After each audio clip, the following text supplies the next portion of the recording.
जून की तपती गर्मी और साल है 1858।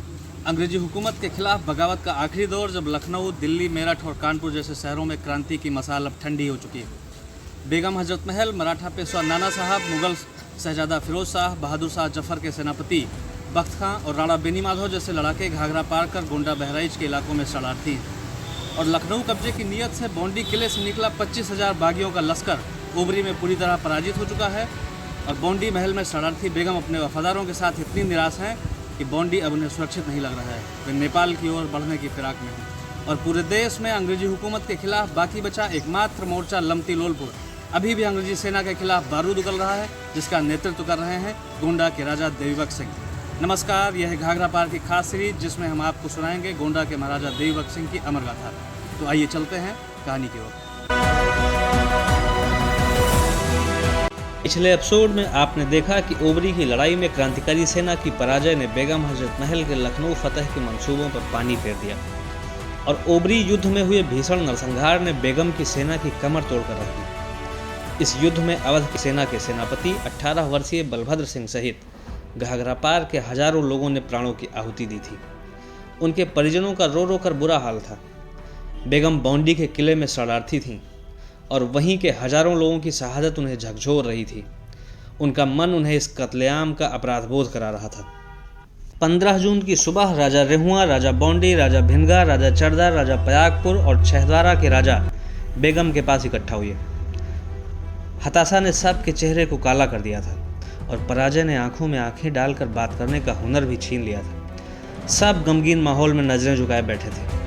तभी बेगम ने सारी जिम्मेदारी अपने सिर ओढ़ते हुए कहा कि आप लोगों की कसूरवार हूँ मैं।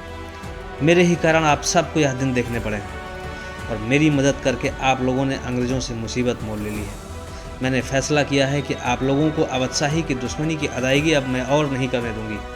मेरे ही कारण आप सबके हजारों बंधु बांधवों का कत्ल हुआ है, फिर भी मेरा ज़मीर मुझे घुटने टेकने की इजाज़त नहीं देता। मैंने तय किया है कि मेरा कारवां अब नेपाल की ओर बढ़ेगा।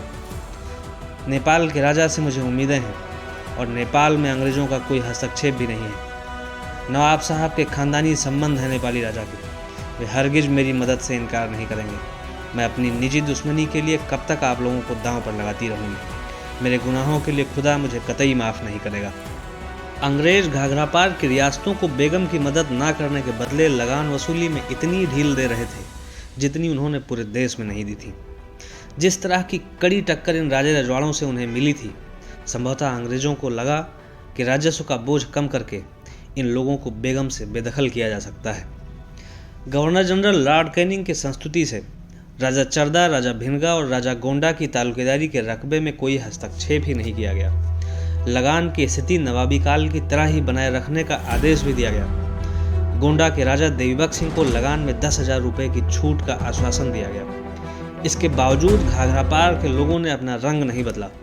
वे बेगम को उनका हक दिलाने के लिए हथियार लेकर उठ खड़े हुए। बेगम को बिल्कुल अधीर देखकर राजा चरदा जगजोत सिंह बोल पड़े, बेगम साहिबा, आपका यह कहना बिल्कुल बेमतलब है कि यह लड़ाई आपकी निजी लड़ाई है। चिन्हट रेजिडेंसी से लेकर ओबरी तक हमारे लोगों की शहादत ने अब इसे हमारी निजी लड़ाई बना दिया है। हम पर ओबरी के मैदान से पीछे हटने का कलंक लगा है।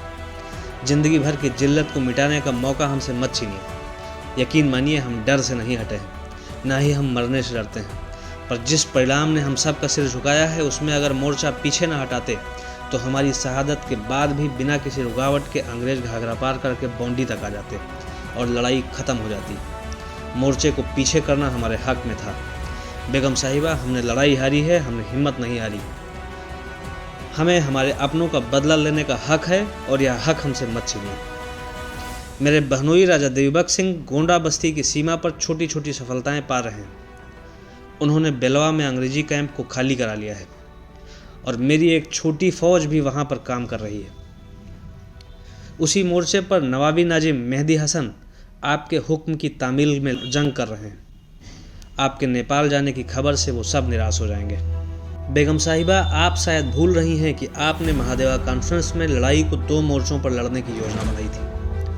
आपने अभी एक मोर्चा खोया है। दूसरे मोर्चे पर राजा देवीबख्श सिंह अभी भी बढ़त बनाए हुए हैं। इसके बावजूद अगर आप नेपाल जाने की जिद पर हैं तो जितना मैं जानता हूँ राजा देवीबख्श सिंह बिना लड़े पीछे हटने वालों में से नहीं है और न ही वे अंग्रेज़ों से हाथ मिलाएंगे। मैंने अपनी बहन उनसे ब्याही है, अपने बहनोई के लिए मुझे जाना ही पड़ेगा।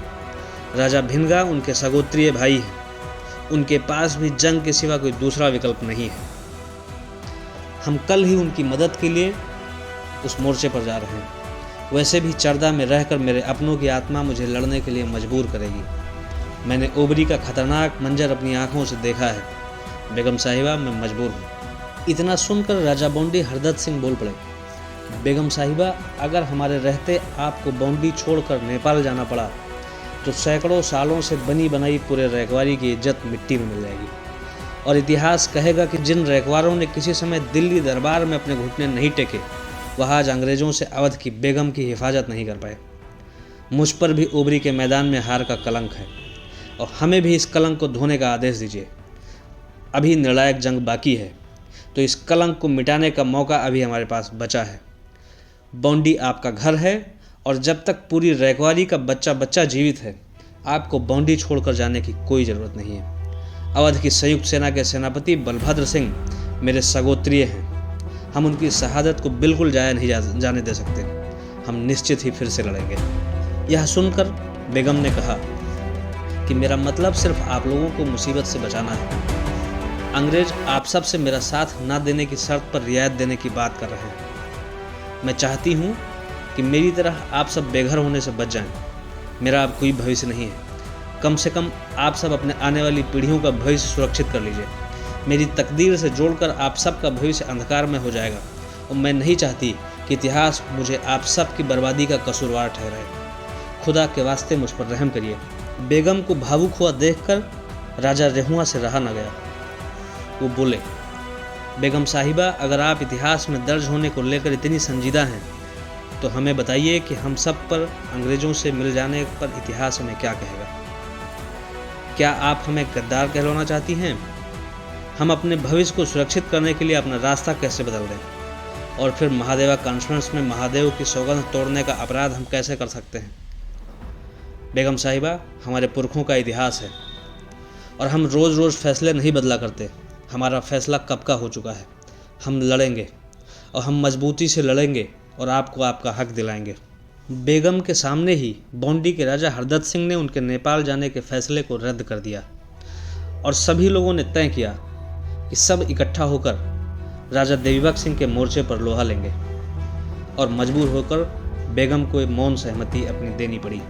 जून के महीने में ही नाना साहब, उनके भाई कैप्टन बालाराव, राणा बेनीमाधव, मुगल शहजादा फिरोज शाह और बहादुर शाह जफर के सेनापति बख्त खां तथा देश के कोने कोने से क्रांतिकारी घाघरा पार कर सुरक्षित क्षेत्र में पहुंचने लगे। कुछ दिनों के बाद बेगम और नाना साहब की उपस्थिति में क्रांतिकारी नेताओं की बैठक हुई और बैठक में अयोध्या के राजा मान सिंह और राजा बलरामपुर की भूमिका पर सवाल उठाए गए। गुप्तचरों ने सूचना दी कि बेलवा के मोर्चे पर गोरखा सेना के नदी पार करने में राजा अयोध्या ने मदद की थी।